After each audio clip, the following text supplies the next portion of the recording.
I'm Jerry Hinkle. Couple of administrative notes. Number one, Noah's been nice enough to produce a really nice, one-page front and back, summary of his presentation and summary of the analysis that Columbia has done of our bill, of H.R. 763. So do me a favor, don't look at it now. Have your attention up here, but it's a great takeaway, or leave behind, if you will. We'll be taking questions. Noah's going to talk for about 40 minutes, and then we're going to do questions. And so what I'd like you to do, a couple of fabulous interns, Skylar and someone else, if you could wave your hand. So they will pass out cards if you need them, or collect questions from you, okay? And then, and I'll look through those and I'll actually present the questions to Noah. It'll be a little bit more efficient that way. We'll do that at the end. So let me introduce Dr. Kaufman. This will help. So Dr. Kaufman joined the Columbia Center on Global Energy Policy as research scholar in January 2018. So he's actually the director of the Carbon Tax Research Initiative. And they've done some just outstanding work. So when Carlos Curbello's bill came out in July 2018, Columbia had the analysis ready to make it a much more informed, on the energy and economic impacts of that bill. That was an important bit of work. And then in November, when our bill came out, he did a comparative study of 3 other bills and ours. That was somewhat preliminary. This is a much deeper dive. So he's done very important work for us. Prior to that, he'd worked at World Resources Institute, led projects on carbon pricing, the economic impacts of climate policies, and long-term decarbonization strategies. He worked in the Obama administration as the Deputy Associate Director of Energy and Climate Change at the White House Council of Environmental Quality. He's got a PhD in economics from University of Texas. Right? Anybody here from, there you go, hook 'em horns. And he's been a great friend to us. We are, great news for this organization is people like Noah and I, we are walking this path together. And that's, it's a real contribution to us. So please welcome Dr. Noah Kaufman.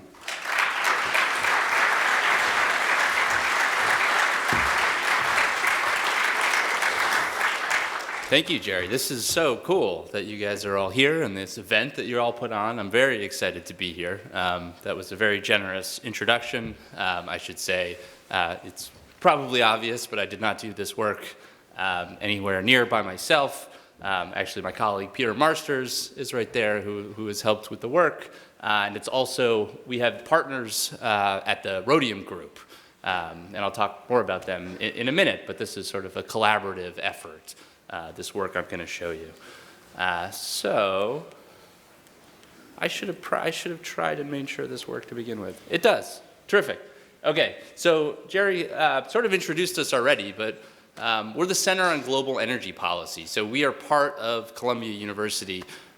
Even though we're academics, though, our goal at the center is to produce policy-relevant research, articles, convenings, events. Really policymakers and frankly you guys are our audience. So it's terrific to be able to do work like this. The Carbon Tax Research Initiative is just one component of that. As Jerry said, we've been doing all different types of work on carbon tax design and implications over the last couple of years. Just want to be sort of totally straight with you guys about where I'm coming from, because that's important for you to know. I am among the roughly 100% of economists who think a carbon pricing policy is a good idea. It's frankly insane that we have a federal carbon price of 0 in our country. So from that perspective, I'm an advocate, right? Because, we need a carbon price. I'll also say that I've long been an admirer of CCL. The people that you guys have, what you've accomplished, also how you've accomplished it. Very impressed by your organization. Now that I've buttered you up, I also want to just be clear that I'm not here as an advocate for any particular carbon pricing policy. Where I think our value is, and hopefully our value to you guys too, is to talk about the different trade-offs of very real imperfections with any policy proposal that you'll see. Sort of tell you, based on our independent analysis, what's great about your bill and what some of the weaknesses are also, because you should know that too. So that's what I'm going to do today. I guess first I'll just mention too, I mentioned the Rhodium Group up front. They're kind of the best in the business, in my opinion, at doing energy emissions modeling. They take the US government's, the NEMS model it's called. It's sort of the energy model that the Energy Information Administration uses. In my opinion, they kind of make it a lot better so it can analyze policies like a carbon tax and other climate and energy policies. As Jerry mentioned, we've done this type of analysis of impacts of carbon pricing policies for a bunch of other policies in the past. This, of course, this one will be about the Energy Innovation and Carbon Dividend Act, focusing on the version that was released in the House early in 2019. I'm not going to spend a lot of time going through the bill itself and the assumptions, on the assumption that you guys are familiar with it. Is that fair? Okay, great. So I'll just say we assume everything gets implemented starting next year. I'll also say our analysis, while the preliminary analysis is complete, don't get too angry if you see our final report out in a month or two. Maybe some numbers here and there will change as we go through our expert review process. Our methodology has been reviewed, so I'm not too worried about any major changes, but need to say that as a caution. So the rest of the presentation, what I'm going to do is focus on showing you our results. What does this bill do for emissions? What does it do to the US energy system in terms of production and prices? And then focus on the carbon dividend and the government revenue side of things. Those three are really, like, in my mind, sort of the big three impacts of a carbon price. We'll get through those for sure. If I have time at the end, we'll talk a little bit about how this bill compares to other proposals, and then a little bit on impacts beyond the scope of our specific analysis. So our analysis focuses on emissions and energy market impacts, but there's still quite a bit we can say about what we know about the economic impacts of policies like this as well. So a couple cautions down there too. This is a modeling exercise. So we like to think these are, very educated guesses, but these are models. They're imperfect, right? So please take all modeling results you see with a grain of salt. I'll talk a little bit more about limitations of projections as we go forward. But ours is like any model, and is that it's imperfect. So why don't we start with emissions? This chart, what it shows you is US economy-wide net greenhouse gas emissions, right? So this is sort of the big picture, everything, all sources and sinks of greenhouse gases in the country that contribute to climate change. So on the left side axis there, you have total emissions. There are percentages on the right that compares you to 2005 levels. So what you see in blue is what our modeling shows for where the country is headed under policies in place in 2018. There's a range there just because we always do our work in ranges to reflect things like technological uncertainty. We don't know exactly how much solar or wind batteries are going to cost over 10 years, so we take a range of assumptions in all of our different scenarios. But as you can see, under current policies, emissions in the country are roughly flat over the next 10 years. Once you put the policy in place, with the carbon fee in place, you see emissions dramatically turning down to about 40% or so below 2005 levels by 2030. So in a way, this is the bottom line, right? I could have just come up here, shown you this, said, without the policy, we fail. With the policy, we succeed. Thank you for coming to my TED Talk, and just left you on your way. But we have some more time, so I'll give you a little more information than that. But keep this in mind. I think this is really important. What happens when we break this out a little bit, though? What this chart shows you is emissions broken out by power sector emissions. So this is the electricity system. That's what you see on the bottom. And then on the top, that's everything else. Emissions from transportation, fossil fuel use in buildings, industry. And what you see is, first of all, power sector is roughly a quarter of total emissions. We talk about it a lot, but it's not the whole picture by a long shot. And secondly, this is where most of the action is in terms of emissions reductions in the 2020s. And if you think about it, it kind of makes sense. You have electric utilities who are able to relatively quickly get rid of coal-fired power plants and put in solar, wind, more natural gas. And that's what you're seeing happening to a large extent in terms of power sector emissions. In terms of everything else, the carbon tax is, or the price on carbon is beginning to work, but it's slow. And that sort of is intuitive too if you think about the fleet of vehicles, right? Or the natural gas furnace in your home. It takes a while for that to turn over. You don't make decisions every day. When you make a decision about switching out your furnace, it's not necessarily on price alone. And the price just is a smaller component of the total cost than something like paying for electricity. So that's why you see sort of a different story when you break it out by sector. Instead of just economy-wide, this is a pathway to net zero by 2050. But when you break it out by sector, you see the power sector is on a pathway to zero emissions much before that, in the 2030s. Whereas everything else, you need a lot more work there to get on a trajectory, down towards zero. And I'll say one other thing about this too. What we've found in our previous modeling of other carbon pricing bills is that to get those emissions reductions in the power sector, you don't actually need a carbon price that's quite as high as the one in this bill.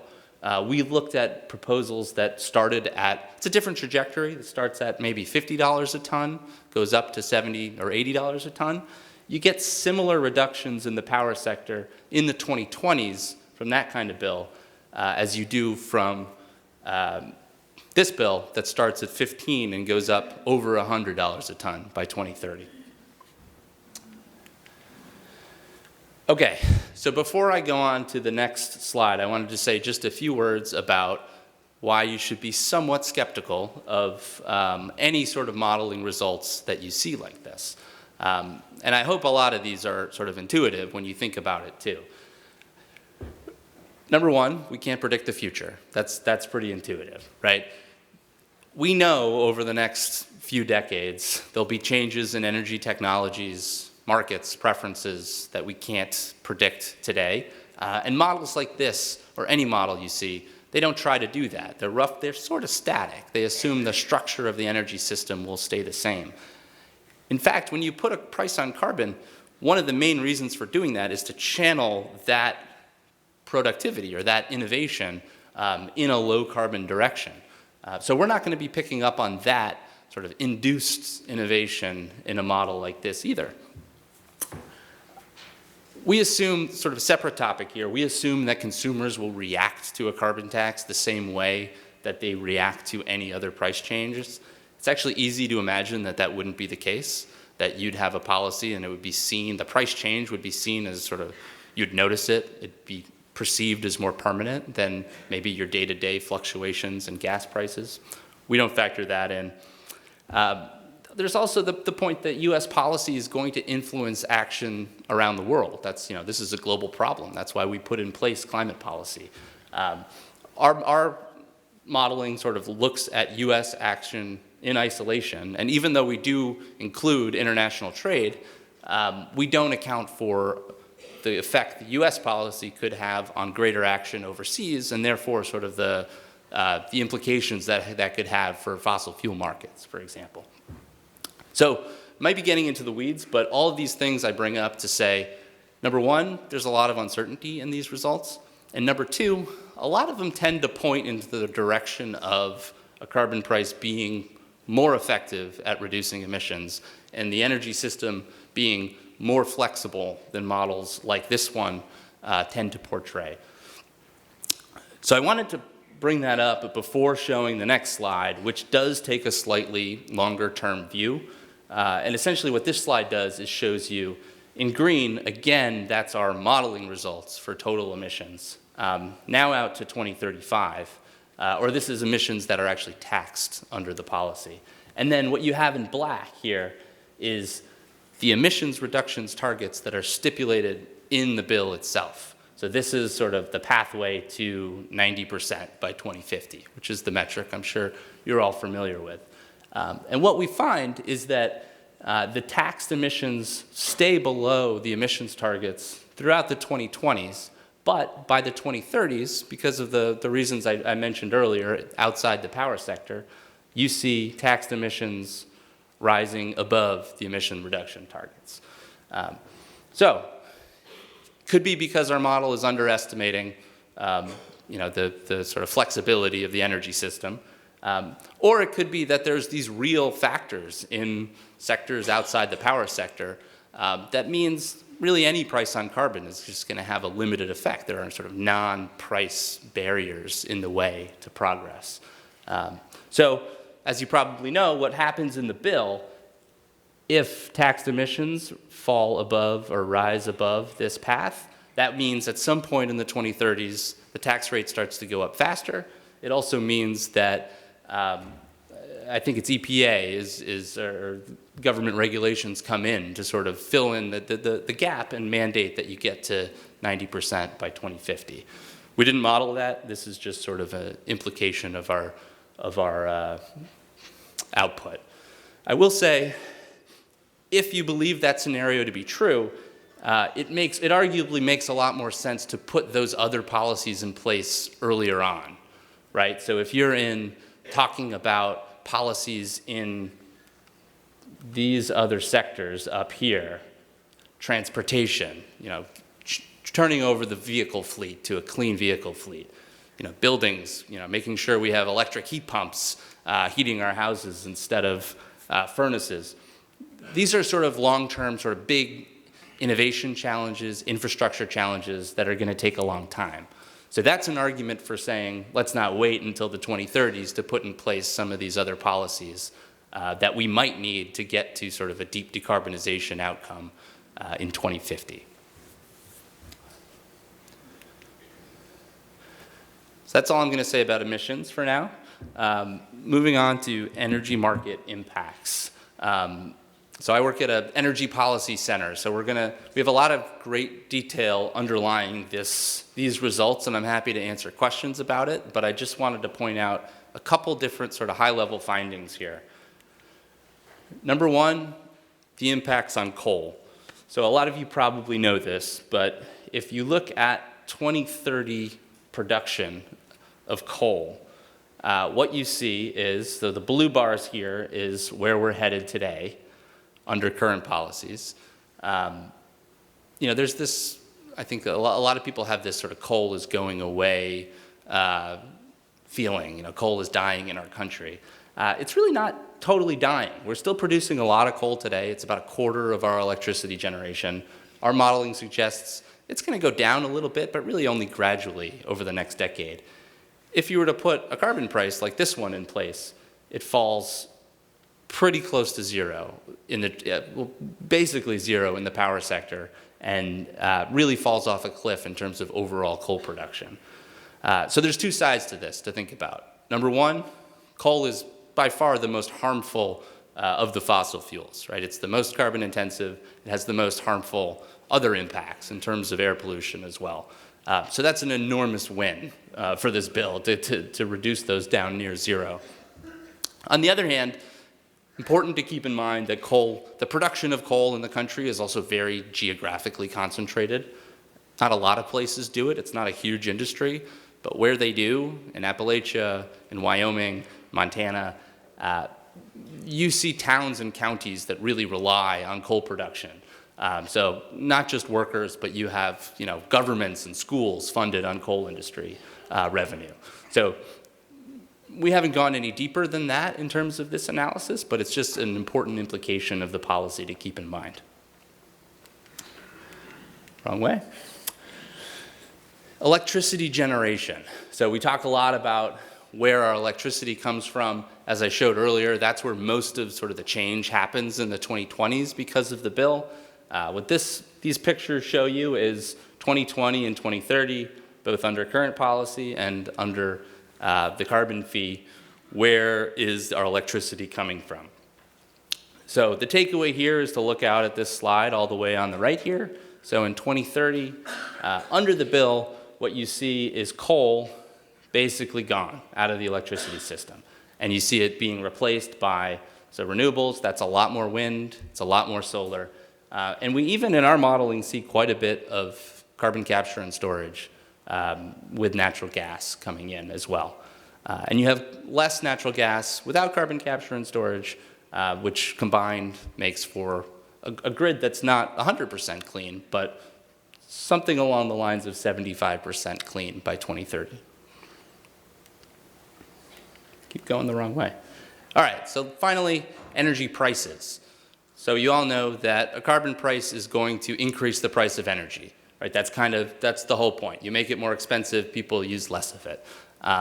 These are that'll happen across the whole energy system. Here are two metrics that you're probably more familiar with, gasoline and electricity prices. Because of the trajectory of the tax rate, the effects are really small in the 2020s, hardly noticeable. But once you get to 2030, they get to be pretty sizable. So in terms of dollars per gallon, something on the order of magnitude of $1 per gallon change in gasoline prices caused by the carbon fee.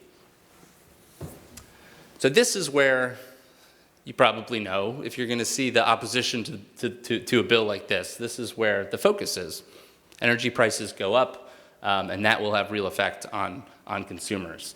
But I think the key is never to look at the energy price increases in isolation, right? They should always be looked at alongside the revenue, which is what we'll go to next, because the energy price increases, they don't disappear, but they become revenues to the government, and under your policy at least, they go right back to consumers. So the question shouldn't be how much does your energy prices go out, or how much are you willing to pay because your energy prices go up? You should be looking at that net effect between how much you're paying extra and how much you're getting back in the carbon dividends. So first of all, in terms of total revenue, this is a lot of money. This is on the order of $300 to $400 billion per year in revenue that comes in because of the carbon tax payments by the end of the 2020s. That's a big new source of government revenue. In your bill, the vast majority of this revenue, after some administrative expenses, goes to dividend payments. So we did some calculations to try to figure out roughly how much those dividend payments would be over the 2020s. We found eligible adults would get, by the end of the 2020s, somewhere in the $1,200 to $1,400 per year range. Children would get about half that amount. So by 2030, that's something like $100 plus per month for eligible adults. I think the natural question when you see this is, how does this compare to the energy price changes? How much of what you're paying, how does that compare to what you're getting back? And it's a great question, and it's a really difficult question to answer, as it turns out, for a lot of reasons.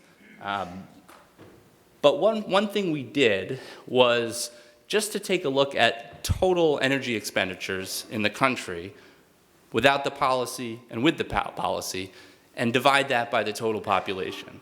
So this is what this chart's showing, that calculation, energy expenditures per capita. So the blue line shows it's roughly flat over the 2020s without the policy, and it's steadily increasing up with the carbon tax with the policy in place. Although, sort of an interesting side note is that even with the $100 plus dollar per ton price on carbon in the 2030s, you still don't quite get as high as these levels were back in 2008 when we had sort of the commodity boom.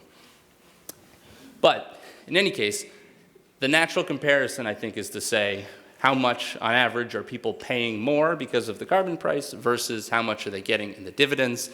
And it's not a very good comparison because some of these energy expenditures are going to be incurred by businesses, for example. They wouldn't necessarily be incurred by households. You have lots of tax implications with both the dividend and the expenditures.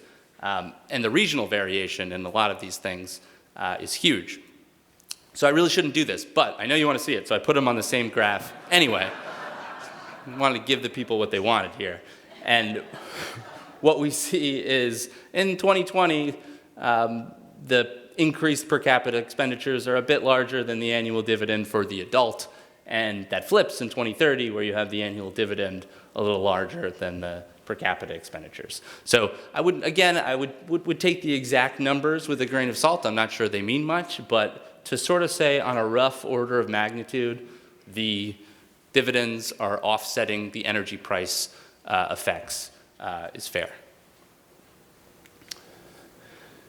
So the last thing I wanted to talk about in the revenue, from the revenue perspective, is what happens to sort of the net US federal government revenue. And the first thing I'll say about this is I'm not sure we should care so much. We don't really have a correct answer for what the right size of government should be, what the deficit should be. It's not obvious to me that we even know what we want the answer to this question to be, but it's a question that a lot of people ask, right? When you see carbon pricing bills, a lot of times you see revenue neutrality, revenue positive, revenue negative attached to it. So even though I don't think it's the most important aspect, I think it's important that people understand, given the rhetoric around it, what the answer might be. This chart is meant to sort of help you conceptualize the different effects on government revenue, split it out into first, second, and third order effects. So first order effects, very easy. Carbon tax brings in a lot of revenue. It's all paid out in dividends, sort of even Steven, 100%. The second order effects, a bit more complicated. So two main things to think about here. First of all, if you think of a business that pays the carbon tax, that business will have less money or less revenue in its pocket to pay income taxes, to pay payroll taxes. That's why there's sort of this very standard income and payroll tax offset whenever a tax like this is implemented. And what analyses like ours have found is that means about 20 to 25% of the total carbon tax revenue is going to be lost by the government due to this offset. So that brings down government revenue by a fair amount. On the other side of the coin, you have the dividends going into people's pockets as income. Those dividends are going to be taxed. Because the US income tax system is pretty progressive, what we find is that will bring in an additional amount of revenue that's not 20 to 25%, but something on the order of 11 or 12%. So that's what this arrow is here. And then we have these third order effects, which basically is to say the economy is going to change in a lot of ways when you transition from high carbon to low carbon energy sources. That's going to have a lot of effects in terms of different economic activity is going to shift from some sectors to another. Those sectors are going to be taxed differently. These various effects, when you pay out dividends to people are going to spend that money in very different ways. Hard to know all the different implications of that, which is why we have question marks here. Kind of the bottom line is that the effects on government revenue overall are pretty uncertain. So probably just spent too much time on that to say we don't know the answer, but we don't know what the policy will do to government revenues. Based on our best guesses in the early years, we might guess that revenue declines by something on the order of 10 to 12% of the carbon tax revenue. And then lastly, not sure we should care. Okay, so how much time do I have left? Do you know? About 10 minutes? Okay, so we have some time. I'm going to spend a few minutes just talking about stuff beyond the scope of our specific analysis, just because there's a long literature on carbon pricing policies and sort of carbon price and dividend policies that should apply to this policy also. So I think it's worth noting. First of all, in terms of impacts across the income distribution, what we found and what really any economic study that looks at carbon price and dividend policies have found is that they're really progressive.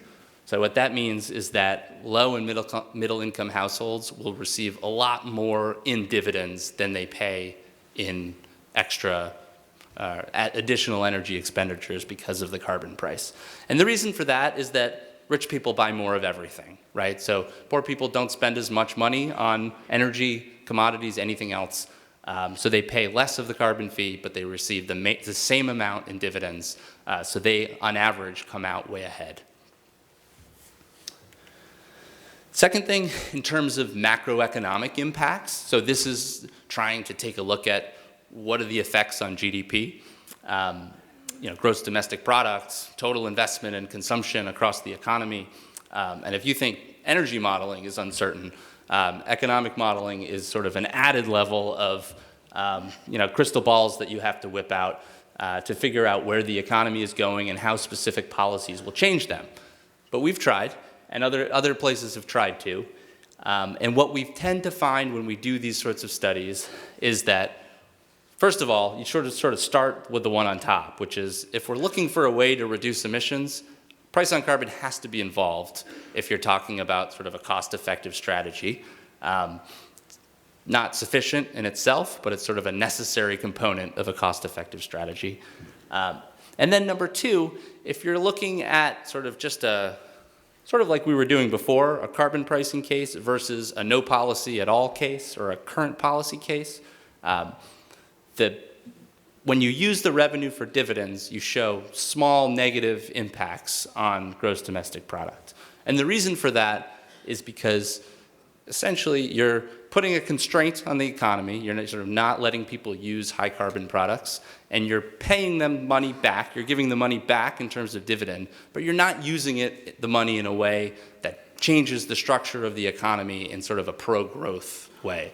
So what studies like ours have found is that if you were to use the money in ways like cutting payroll taxes, for an example, that would not only return the money to Americans, it would also sort of change the incentives of the economy so that people are more encouraged to invest and to hire and to work more. So you tend to get better economic outcomes for those revenue uses. And as I mentioned up front, economic impact studies have a lot of problems, and I think the main one I want to mention is that they tend to focus on the short term, right? So when we're thinking about a carbon price, really we should be thinking about the long-term impacts on what happens if we can decarbonize the economy and potentially even the world with it, and what are the economic impacts we can avoid by putting in place a policy like this. So then the last thing I'll mention on these other impacts are regional impacts. And it's actually really hard to do studies of this. We're hopefully going to do sort of more granular state-level analysis over the next couple of years. But in general, what we know are, number one, coal communities, which I mentioned earlier, get hit the hardest for obvious reasons. That's the industry that suffers the most. And then number two, just rural areas in general tend to have fewer clean alternatives to switch to. So those are the two places to sort of to watch out for in terms of adverse impacts. On the flip side, you have certain parts of the country that do really well. The urban places that are sort of more urbanized, the coasts tend to do better when you do regional economic impact modeling. So in the couple minutes I have left, I'm going to compare Energy Innovation and Carbon Dividend Act to some of the other carbon pricing proposals that are out there, or that have been sort of proposed in Congress or getting a lot of attention. And actually, this slide isn't quite right. The purple line is the Energy Innovation and Carbon Dividend Act, but I noticed on the way here that it should be even a little bit higher in 2030. But the general message is still true compared to these other policies. So the red line here is Congressman Curbello's policy from last year, which showed, these are carbon tax rates from these policies. So dollars per ton on the left, years across the bottom.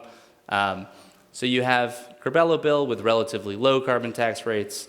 You have a group of Democratic senators led by Sheldon Whitehouse with carbon tax rates that start quite a bit higher than your proposal, but then by 2030 are lower. And then you have this, it's labeled as Baker, this is sort of the Climate Leadership Council Baker-Schultz plan that is somewhere in the middle. So your proposal has the highest carbon tax rates by 2030. In terms of other sort of important design elements to keep in mind, first of all, it's the second one listed here, but related to the tax rates, what I think makes your proposal unique is this sort of 90% by 2050 mandate, which you get to, number one, by raising the tax rates if emissions targets are missed, and then number two, having sort of the EPA come in and put regulations in if, again, the emissions targets are missed. Other bills don't have that kind of stringency. You do have differences in revenue uses. Carbon dividends in your proposal and the Baker proposal. Curbello's bill uses most of the money for infrastructure. Senator Whitehouse's bill issues credits to payroll taxes with most of its revenue. And then finally, important to look at what other policy changes go alongside the carbon price. So you're probably aware, so in your bill, there's sort of this suspension of EPA regulations of CO2 emissions that are also covered by the carbon price, which is a pretty common thing to do in proposals like this one. But Senator Whitehouse bill doesn't include anything like that. The Baker bill has really emphasized these sort of other policy changes, but we don't know the details of it yet. But I wanted to end on this just because I wanted to give a pitch for a study that we put out earlier this year that takes a look at how carbon prices interact with other climate policies in terms of which other policies fit really well or complementary with the carbon price, which ones are more redundant in terms of not achieving more emissions reductions but costing more. And what we found was this was the bottom line of the study. We created a criteria that allowed us to look at this. This is sort of the bottom line chart here that shows quite a few policies are actually fit in really nicely with the carbon price. Regulations of emissions that aren't covered, innovation, infrastructure, efficiency standards. These are all sort of, as I mentioned earlier, you have a lot of barriers to low carbon energy sources that have nothing to do with the price. And then on the other end of the spectrum, you have the most redundant policies. So in that category, we had one sort of topic or one category of policies, and that is regulations of emissions that are also covered by the carbon price. So I think this is important for you guys just because the suspension of the EPA regulations in your bill falls very clearly in the most redundant of the regulations category. So please go on our website, print out this handy chart, and use it as you talk to policymakers about this aspect of your bill. So I ended buttering you up also. Hopefully that puts you in the good mood for any questions that you might have. But thank you again for your time.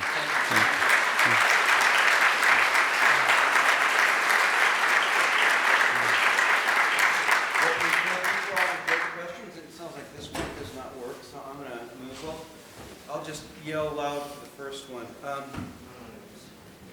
All right, Peter says use the mic, and I'm in the habit of obeying him. So the first question is, clearly we've seen the 3,500 economists support really the principles of our bill. What are they up to? Why do they insist that this is the right thing to do?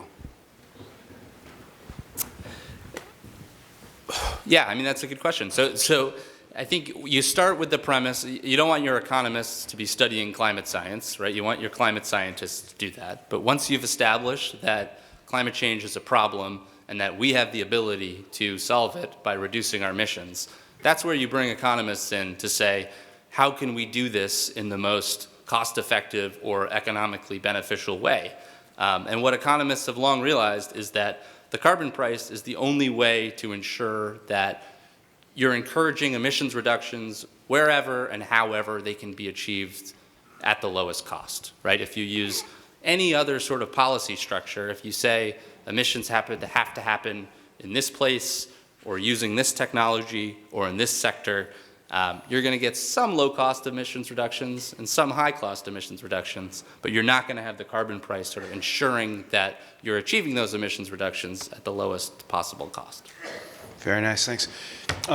People have a lot of questions. I may have to limit you to 3-word answers, so Sorry. this will be, we'll see just how good I you are. rambled. And actually what we'll do, NOAA had come out and done a Citizens Climate University 9-10 months ago or so, and after your report comes out, maybe we'll have you back again, but I'll try to rapid fire get you a few. What are the economic impacts to state and local governments? Yeah, it's a good, important question, and my short answer is that we don't have the answer to that. Okay. Sorry. Okay, good. I got a few more of those.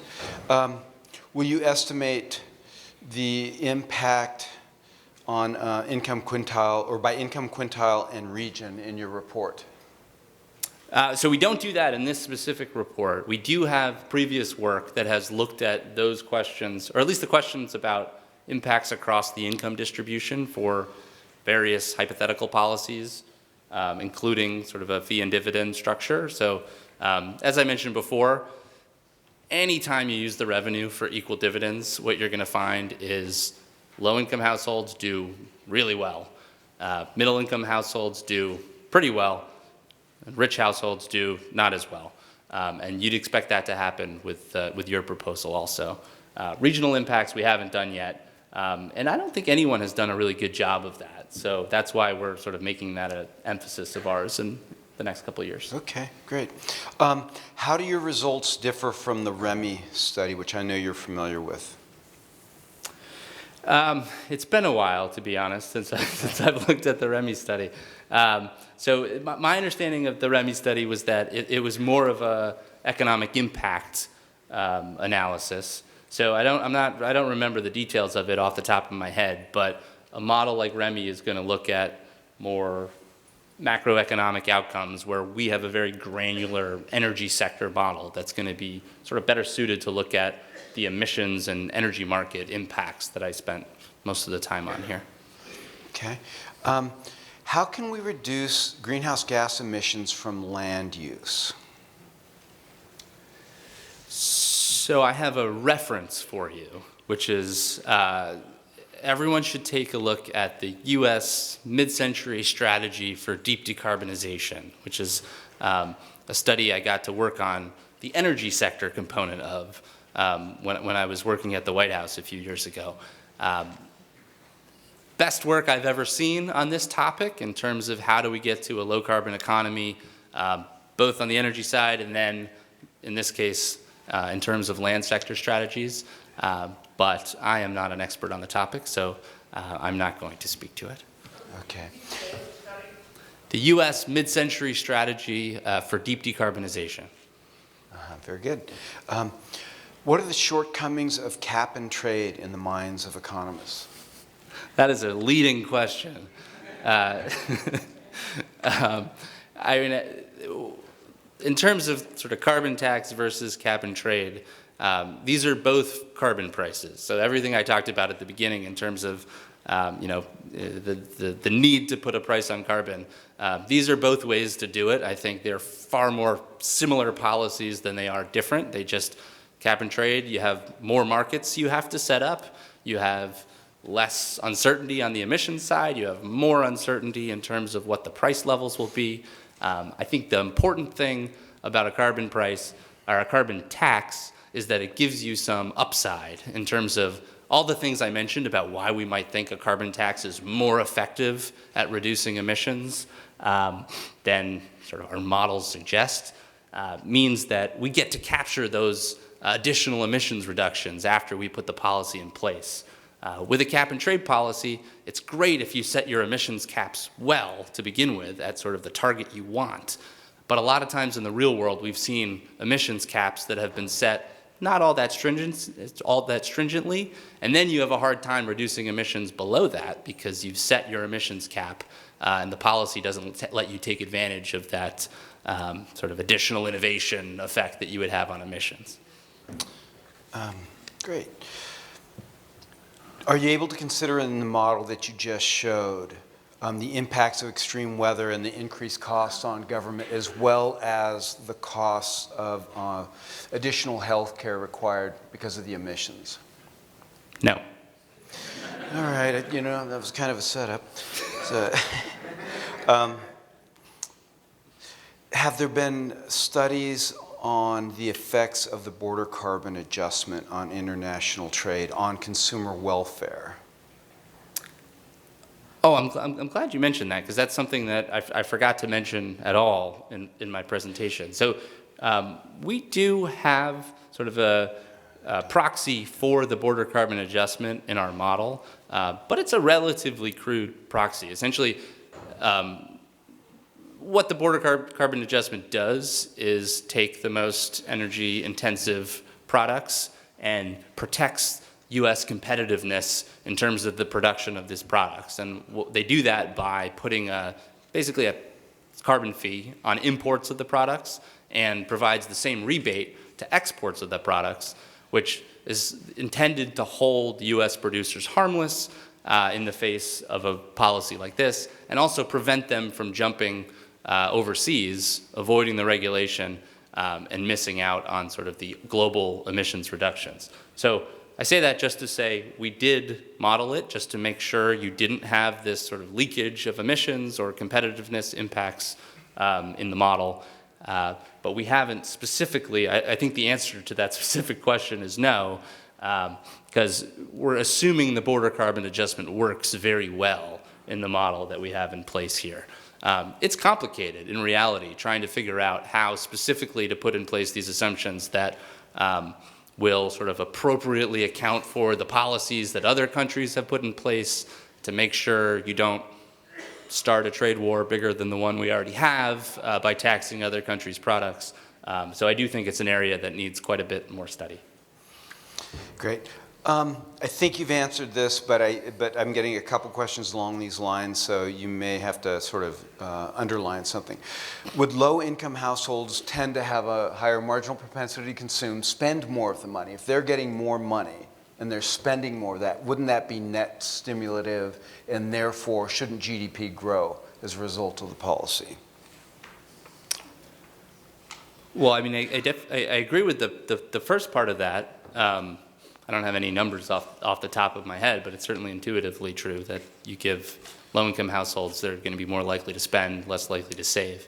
They're getting the same dividend check in this policy, so it's not immediately obvious to me that at least in a sort of full employment economy that we may or may not live in right now, that's not in a recession, that would be stimulative to GDP. But it's also quite possible that it would be. And you know, I don't want to sort of speak too strongly on either side of that. What we show in our models is that, as I mentioned before, the sort of dividend does less than doing things like reducing people's taxes in terms of boosting GDP, but it's very possible we are missing some of these details, like the propensity to spend from low-income households. Okay. How would you respond to health organizations who are concerned about the regulatory pause in the bill and the effect the effect it may have on health?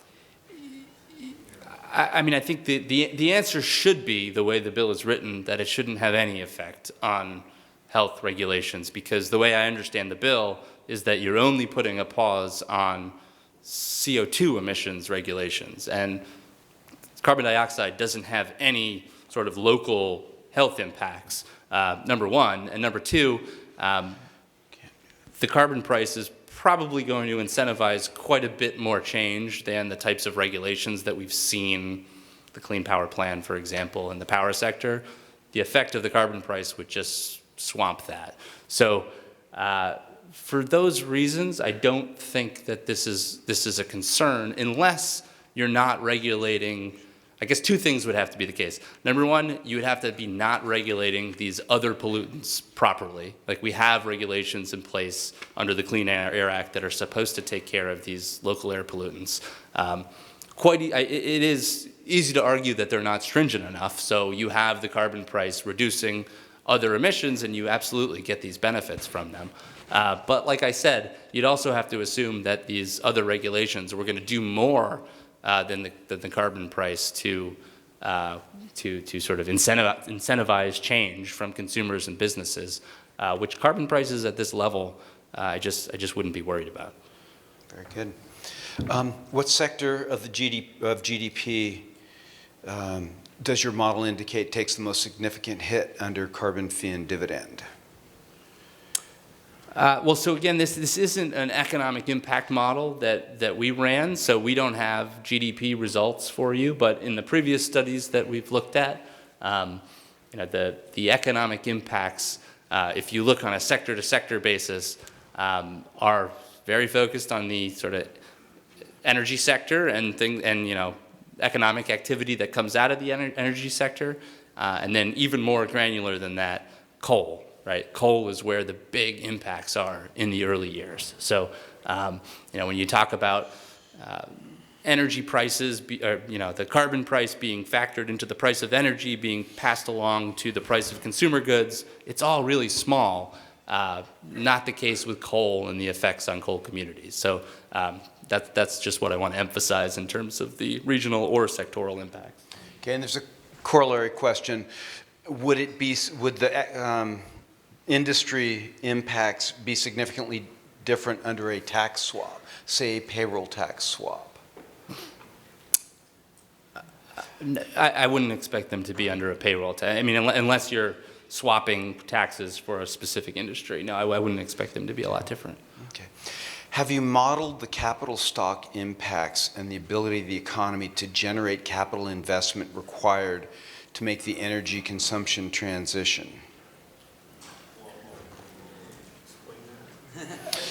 So I guess the question is just, if I'm understanding it correctly, is looking at sort of the normal stock turnover in equipment and vehicles and all that, and is that contained within the model? Is that a fair?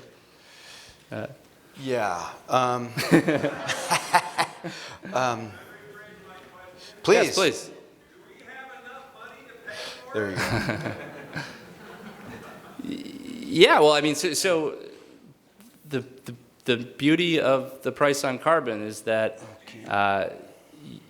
you don't need a huge exogenous source of funds to make it happen. You're just putting in place the price signal, and that's what's causing most of the change. So I mentioned net government revenue could adjust downward or upward a bit, and you probably do need a lot of money, for some of these complementary policies to fund innovation and to build out a clean transportation infrastructure.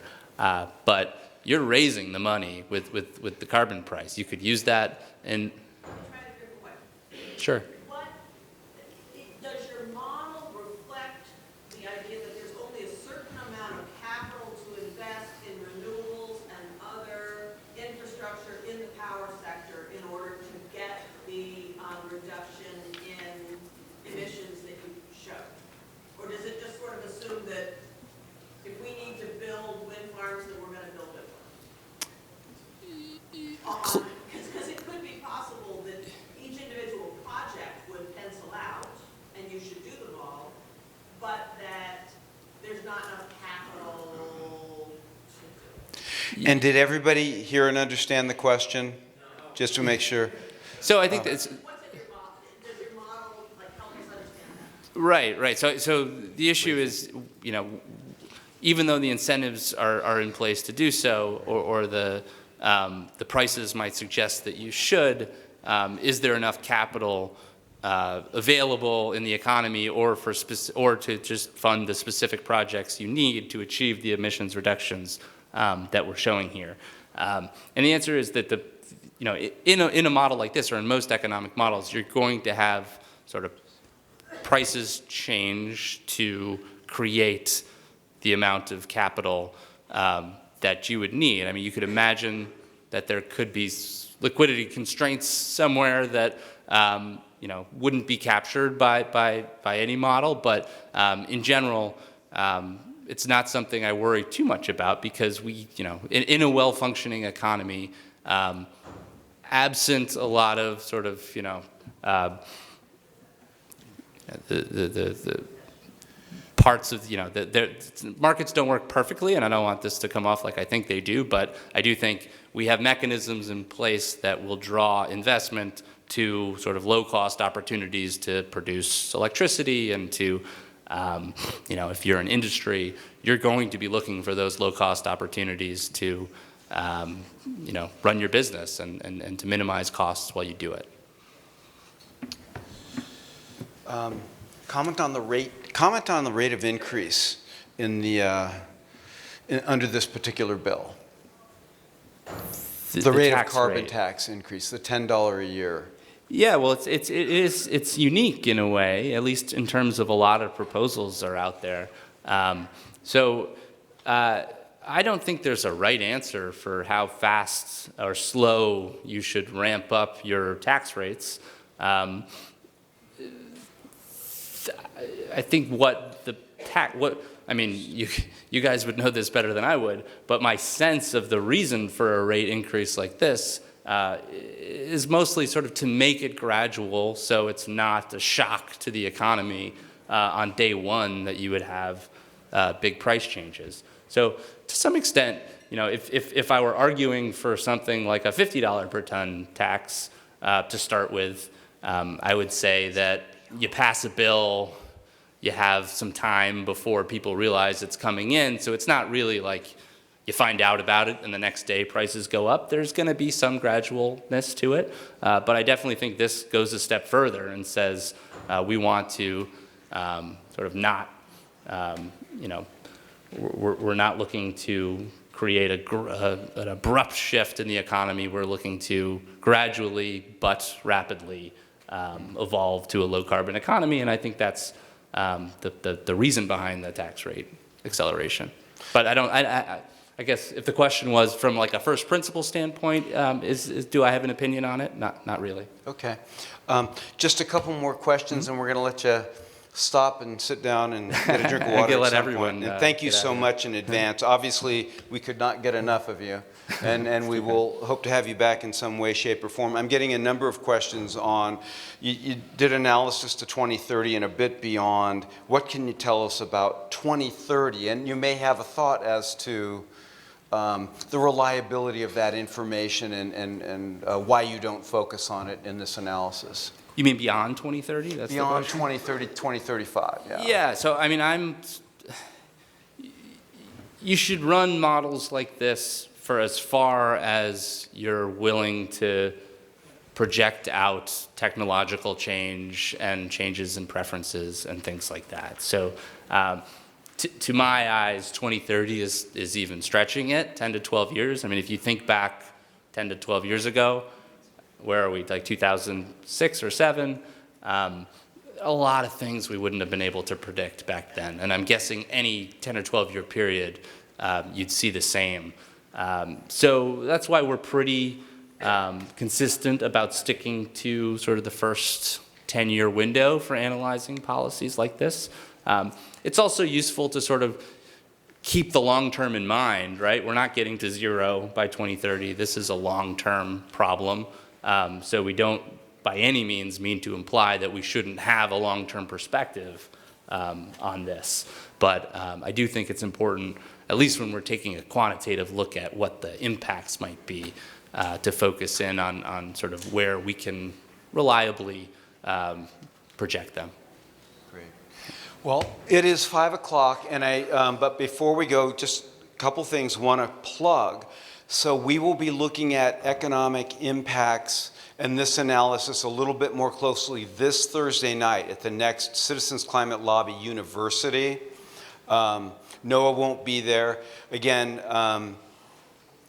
I am personally very grateful that in the battle ahead, if you will, in the long path that we are engaging in, we have people like NOAA and the peer-reviewed community. They love what we're doing, and they're here for us. And I really want to show some appreciation for that. So thank you so much. Thank you. Yeah. Thank you, everybody, for coming.